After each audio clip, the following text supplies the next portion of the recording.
तो भरतपुर की कहानी ना सिर्फ एक शहर की कहानी नहीं है। ये तो जैसे दो अलग अलग दुनियाओं का संगम है। सोचिए, एक तरफ तो हैं लोहे के मजबूत किले जो दुश्मनों को रोकते थे, और वहीं दूसरी तरफ पंखों की चहचहाट से पूरा आसमान गूंज उठता है। तो चलिए आज भरतपुर की इसी अनोखी कहानी में गोता लगाते हैं। तो जैसा कि हम देख रहे हैं, ये है भरतपुर के दो बिल्कुल अलग चेहरे। एक है फौलादी किला और दूसरा है पंछियों का एक खूबसूरत प्यारा सा घर। लेकिन सबसे बड़ा सवाल तो यही है कि भाई ये दोनों एक ही जगह पर एक साथ कैसे मौजूद हैं। आइए आज इसी पहेली को सुलझाने की कोशिश करते हैं। अब देखिए, किसी भी जगह की कहानी को समझना होना तो शुरुआत उसकी जमीन से ही होती है। तो चलिए सबसे पहले भरतपुर की जड़ों को ही टटोलते हैं, जानते हैं इसके भूगोल के बारे में और इसकी शुरुआत आखिर हुई कैसे। और इस पूरी पड़ताल का आधार क्या है? ये हाथ से लिखे हुए नोट्स। जी हाँ, इन्हीं में छिपे हैं भरतपुर के इतिहास के वो पन्ने जो हमें इसकी पूरी कहानी बताने वाले हैं। तो चलिए जरा नक्शे पर नजर डालते हैं। भरतपुर मिलेगा पूर्वी राजस्थान में। ये वो इलाका है जिसे पुराने जमाने में मेवात और शूरसेन के नाम से भी जाना जाता था। और पता है सबसे कमाल की बात क्या है? इसका कनेक्शन सीधा महाभारत काल के मत्स्य जनपद से है। क्या बात है! इसकी नींव रखी थी चूड़ामन जाट ने, पर जो असली पहचान दी वो थे बदन सिंह। मत्स्य जनपद, इसका मतलब समझते हैं? इसका मतलब है कि हम बात कर रहे हैं सीधे वैदिक काल की, मतलब हजारों साल पहले की। ये कनेक्शन भरतपुर को सिर्फ एक ऐतिहासिक शहर नहीं बनाता, बल्कि ये उसे हजारों साल पुरानी एक महान सभ्यता का हिस्सा बना देता है। आप सोच सकते हैं इसकी जमीन में इतिहास की कितनी गहरी परतें दबी होंगी। अच्छा, अब आते हैं उस चीज पर जिसने भरतपुर का नाम इतिहास के पन्नों में सुनहरे अक्षरों में दर्ज करवा दिया। जी हां, हम बात कर रहे हैं इसके उन किलों की जिन्हें कोई कभी जीत ही नहीं सका। एक मिनट जरा सोचिए, किसी किले को सच में अजय बनाने के लिए आखिर क्या चाहिए होता है? क्या सिर्फ ऊंची दीवारें और पत्थर, या फिर बड़ी बड़ी तोपें, या कुछ और ही बात होती है?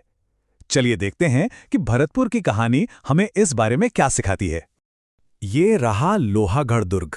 सच कहूं तो इसका तो नाम ही काफी है। इसे अजय दुर्ग भी कहा जाता है। क्यों? क्योंकि इतिहास गवाह है, आज तक कोई भी सेना इसकी दीवारों को तोड़ नहीं पाई। महाराजा सूरजमल ने इसे 1733 में बनवाया था, और देखिए ये आज भी अपनी ताकत और शान की कहानी सुनाता है।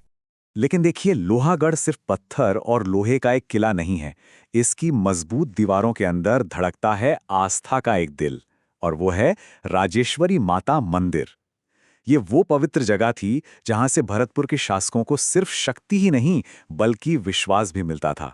और यहाँ देखिए, हमारे इन हाथ से लिखे नोट्स में भी इन किलों और मंदिरों का जिक्र एकदम साफ साफ मिलता है।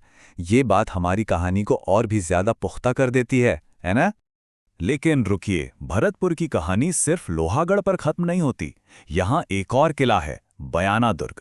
अब देखिए, अगर लोहागढ़ अपनी जबरदस्त रक्षा प्रणाली के लिए मशहूर था, तो वहीं दमदमा पहाड़ियों पर बना बयाना का किला कई ऐतिहासिक लड़ाइयों का गवाह रहा है।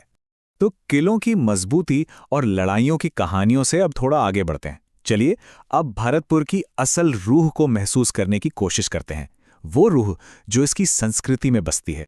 भरतपुर की आस्था आपको इसके मंदिरों में साफ नजर आएगी, जैसे कि गंगा मंदिर। कमाल का है, यहाँ आपको राजपूत, मुगल और द्रविड़ तीनों शैलियों का एक अनूठा संगम देखने को मिलता है। फिर है लक्ष्मण मंदिर, जो पूरे राजस्थान में अपनी तरह का इकलौता है। और उषा मंदिर की तो बात ही क्या, वो तो ऐतिहासिक बयाना किले के अंदर ही बना हुआ है। और अगर भरतपुर की संस्कृति को सच में जीना है ना, तो होली के समय ब्रज महोत्सव में शामिल हो जाइए।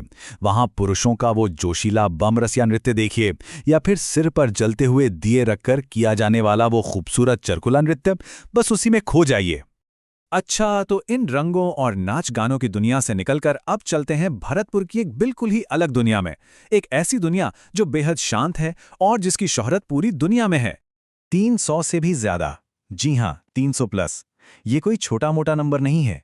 ये गिनती है केवलादेव नेशनल पार्क में पाई जाने वाली पक्षियों की प्रजातियों की। बस यही एक आंकड़ा इस जगह की अहमियत बताने के लिए काफी है। और कमाल देखिए, हमारे इन नोट्स में भी इसे बिल्कुल यही नाम दिया गया है, पक्षियों का स्वर्ग। सच कहूं तो इससे बेहतर शब्द शायद इसके लिए हो भी नहीं सकते। जरा इसकी यात्रा पर गौर कीजिए। कैसे एक छोटा सा पक्षी अभयारण्य देखते ही देखते दुनिया के नक्शे पर छा गया। शुरुआत हुई 1956 में। 1981 आते आते ये एक नेशनल पार्क बन गया और फिर बस 4 साल बाद 1985 में यूनेस्को ने इसे वर्ल्ड हेरिटेज साइट का दर्जा दे दिया। है ना एक असाधारण कहानी। तो चलिए अब आखिर में बात करते हैं उन लोगों की जिन्होंने इन किलों और अभयारण्यों से आगे बढ़कर भरतपुर की आज की पहचान को गढ़ा है। हमारे जो स्रोत नोट्स हैं उनका ये आखिरी पन्ना हमें भरतपुर के कुछ ऐसे ही नायकों से मिलवाता है। ये जानना बहुत जरूरी है कि भरतपुर को सिर्फ राजा महाराजाओं ने ही नहीं बनाया, बल्कि यहाँ के जन नेताओं का भी बड़ा योगदान रहा है। जैसे जगन्नाथ पहाड़िया, जो राज्य के पहले दलित मुख्यमंत्री बने, बृजेंद्र सिंह जी, जिन्होंने इतिहास को सहेजने के लिए एक सैन्य संग्रहालय की स्थापना की, और गोकुल वर्मा, जिन्हें लोग बहुत प्यार से शेरे भरतपुर कहकर बुलाते थे। और हाँ, कहानी सिर्फ इतिहास पर ही खत्म नहीं होती। आज के दौर में भी भरतपुर कृषि के क्षेत्र में देश को एक नई दिशा दिखा रहा है। यहाँ 1993 में स्थापित हुआ राष्ट्रीय सरसों अनुसंधान केंद्र इस बात का जीता जागता सबूत है। तो घूम फिरकर हम वापस वहीं आ गए जहां से हमने ये सफर शुरू किया था। एक तरफ लोहे की अजेय दीवारें और दूसरी तरफ पंखों की आजाद उड़ान। भरतपुर सचमुच में इन दो बिल्कुल अलग लेकिन ताकतवर पहचानों का एक बहुत ही खूबसूरत संगम है। तो आखिर में एक सवाल मन में आता है, भरतपुर की असली पहचान आखिर है क्या? क्या वो इसके अभेद्य किले हैं, या इसकी रंग-बिरंगी संस्कृति, या फिर वो पक्षियों का स्वर्ग, या शायद इसकी असली खूबसूरती इन तीनों के अनोखे मेल में ही छिपी हुई है?